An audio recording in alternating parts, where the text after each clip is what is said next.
Inspector ने लात मारकर गिरा दिया गरीब का खौलता हुआ दूध। तभी वहां एक लाल बत्ती वाली बड़ी गाड़ी आकर रुकी और फिर जो हुआ उसे देख सबके होश उड़ गए। शहर के पुराने बस स्टैंड के पीछे बरगद के एक पुराने पेड़ के नीचे रामदीन काका की एक छोटी सी चाय की टपरी थी। रामदीन काका की उम्र करीब 65 साल थी। चेहरे पर झुर्रियां, सफेद दाढ़ी और आंखों में एक अजीब सी नमी जो शायद जिंदगी की कठोरता ने दी थी। वह पिछले 40 सालों से उसी जगह पर चाय और समोसे बेचकर अपना गुजारा कर रहे थे। उनकी चाय का स्वाद ऐसा था कि जो एक बार पी लेता वह बार बार खींचा चला आता। लेकिन रामदीन काका के लिए यह दुकान सिर्फ कमाई का जरिया नहीं थी, बल्कि उनकी इकलौती पोती गुड़िया के पालन पोषण का एकमात्र सहारा थी।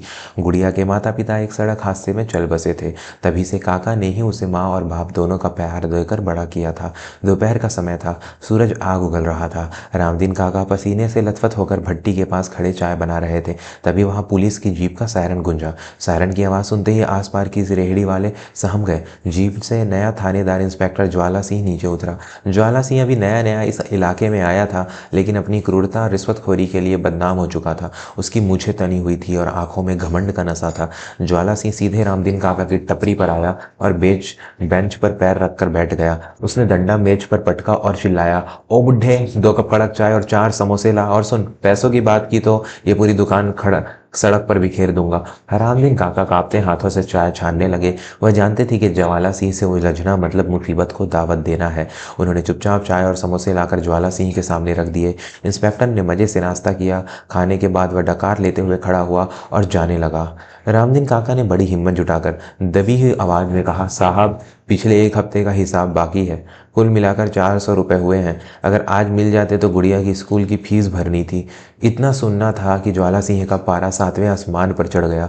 वह पलटा और रामदीन काका की गिरेबान पकड़कर उन्हें अपनी तरफ खींच लिया।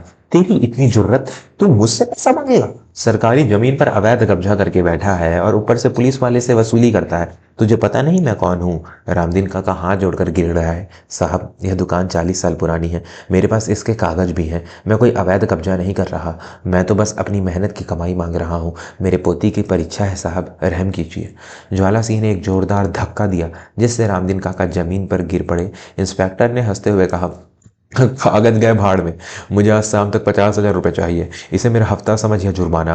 अगर शाम तक पैसे नहीं मिले तो कल सुबह बुलडोजर चलेगा और तेरी यह खटारा दुकान मिट्टी में मिला दी जाएगी। फिर अपनी पोती को लेकर सड़क पर भीख मांगना।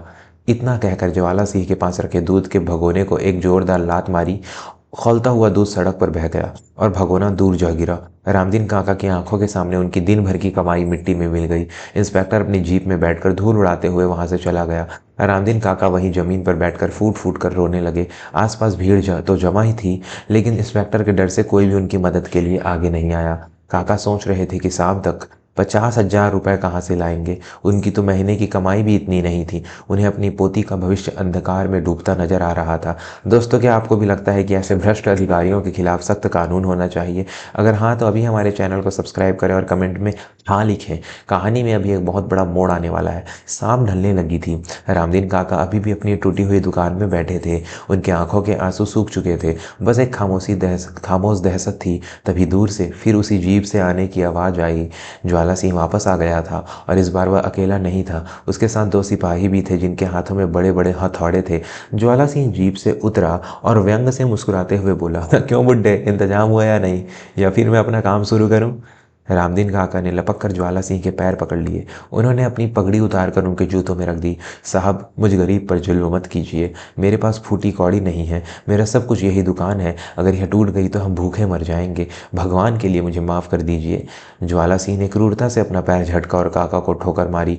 हटा अपनी ये मैली पगड़ी। मुझे ड्रामा नहीं, पैसा चाहिए। ओए, तोड़ दो इस दुकान को। एक भी बांस साबुत नहीं बचना चाहिए। सिपाही हथौड़े लेकर आगे बढ़े। रामदीन काका चीखते रहे, नहीं, मत तोड़ो, यह मेरी रोजी रोटी है। लेकिन सिपाहियों ने पहला वार टीम के छत पर किया। धाड़ की आवाज़ के साथ दुकान का एक हिस्सा झुक गया। रामदीन काका अपनी छाती पीट कर रोने लगे। ज्वाला सिंह अपनी कमर पर हाथ रखे शैतानी हंसी हंस रहा था। तभी सड़क पर एक तेज हूटर की आवाज़ गूंजी। यह पुलिस की जीप का सायरन नहीं था, यह एक बहुत ही प्रभावशाली सायरन था। सबने मुड़कर देखा। काले रंग की 3 गाड़ियां तेजी से आती हुई दिखाई दी। बीच वाली गाड़ी पर लाल बत्ती लगी थी और उस पर भारत सरकार का प्रतीक बना था। गाड़ियों का काफिला ठीक रामदीन काका की टूटती हुई दुकान के सामने आकर रुका। ज्वाला सिंह की हंसी एकदम से गायब हो गई। उसे समझ नहीं आया कि जिले के कलेक्टर डीएम साहब अचानक इस मामूली सी जगह पर क्यों आ गए। वह सकपका गया और जल्दी से अपनी टोपी ठीक करने लगा। गाड़ी का दरवाज़ा खुला और उसमें से एक नौजवान अफसर बाहर निकला। कद करीब 6 फीट, चेहरे पर गजब का तेज और आंखों में एक गहराई। यह जिले के नए जिलाधिकारी डीएम अर्नव प्रताप सिंह थे। अर्नव साहब ने अभी कल ही शहर का कार्यभार संभाला था। अर्नव ने चारों तरफ देखा, बिखरा हुआ दूध, टूटी हुई टीन की छत और जमीन पर रोते हुए बुजुर्ग रामदीन काका। फिर उनकी नज़र हाथ में हथौड़ा लिए सिपाहियों और घबराए हुए ज्वाला सिंह पर पड़ी। ज्वाला सिंह दौड़ कर पास आया और सैल्यूट मारते हुए बोला, जय हिंद सर। सर, यह आदमी अवैध कब्जा करके बैठा था। ट्रैफिक जाम होता था, इसलिए हम अतिक्रमण हटा रहे थे।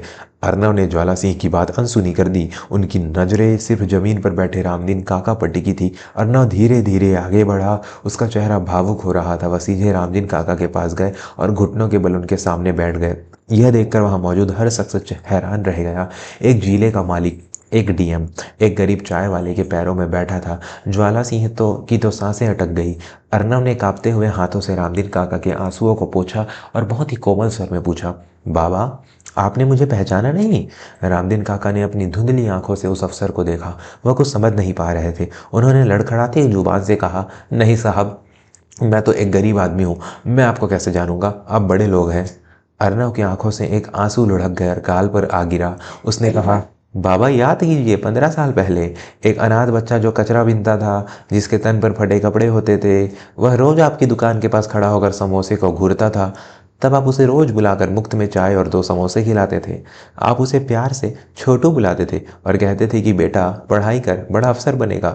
रामदीन काका की आंखें एकदम से फैल गई। आंखों में एक धुंधली तस्वीर साफ होने लगी। उन्हें याद आया वह सांवला सा, भूखा सा, जिसे वह अपने बेटे की तरह मानते थे। काका ने कांपते हुए हाथों से अर्नव का चेहरा छुआ और रोते हुए बोले, छोटू, क्या तुम वही छोटू हो?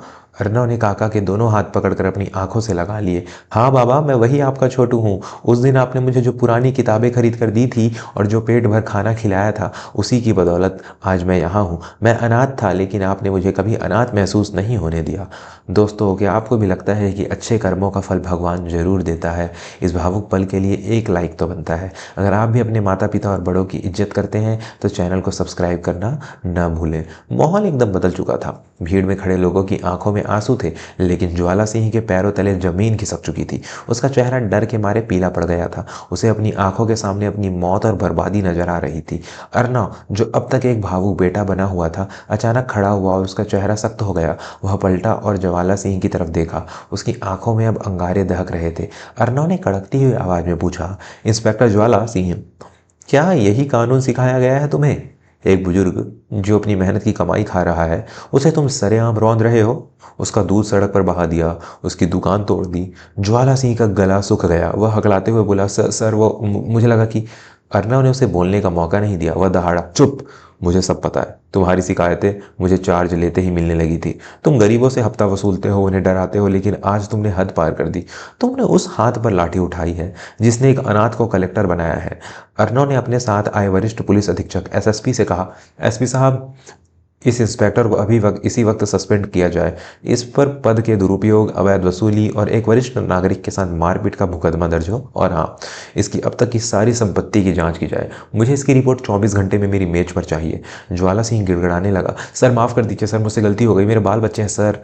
अर्नव ने नफरत से उसकी ओर देखा। जब तुम इस बुजुर्ग का आसरा उजाड़ रहे थे, तब तुम्हें इनके बाल बच्चों का ख्याल नहीं आया? ले जाइए इसे यहाँ से। पुलिसकर्मियों ने, जो अब तक ज्वाला सिंह के आदेश पर चल रहे थे, उसी को हथकड़ी पहना दी और जीप में बिठा लिया। जिस जीप में बैठकर वह रौब झाड़ने आया था, उसी में अब मुजरिम बनकर जा रहा था। इसके बाद अर्नव फिर से रामदीन काका की तरफ मुड़ा। उसने अपनी जेब से रुमाल निकालकर काका का चेहरा पोंछा। बाबा, अब आपको डरने की कोई जरूरत नहीं है। यह दुकान अब पक्की होगी। मैं खुद इसका पट्टा आपके नाम करवाऊंगा और आज से आप अकेले नहीं हैं। आपका यह छोटू अब वापस आ गया है। रामदीन काका ने अर्नव को गले लगा लिया। वह इतना रोए कि उनका कुर्ता भीग गया, लेकिन यह आंसू दुख के नहीं बल्कि गर्व और खुशी के थे। उन्होंने कभी सोचा भी नहीं था कि जिस बीज को उन्होंने नेकी के पानी से सींचा था, वह एक दिन इतना बड़ा वट वृक्ष बनकर उन्हें ही छाया देगा।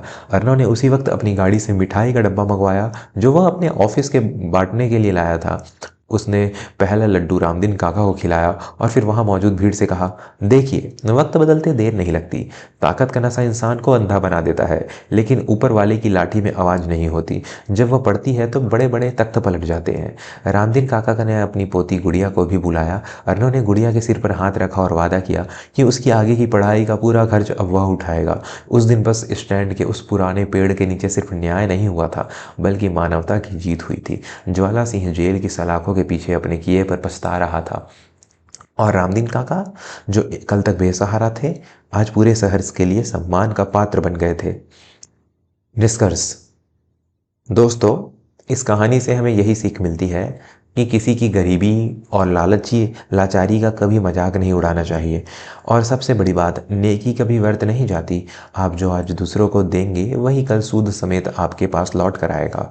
रामदीन काका ने निस्वार्थ भाव से एक बच्चे की मदद की थी और उसी मदद ने आज उनकी पूरी ज़िंदगी बचा ली। अगर आपको यह कहानी दिल को छू गई हो तो इसे अपने परिवार और दोस्तों के साथ ज़रूर शेयर करें, ताकि समाज में अच्छाई का संदेश फैले। ऐसी ही और प्रेरणादायक कहानियों के लिए हमारे चैनल को अभी सब्सक्राइब करें और बेल आइकन दबाना न भूलें। धन्यवाद।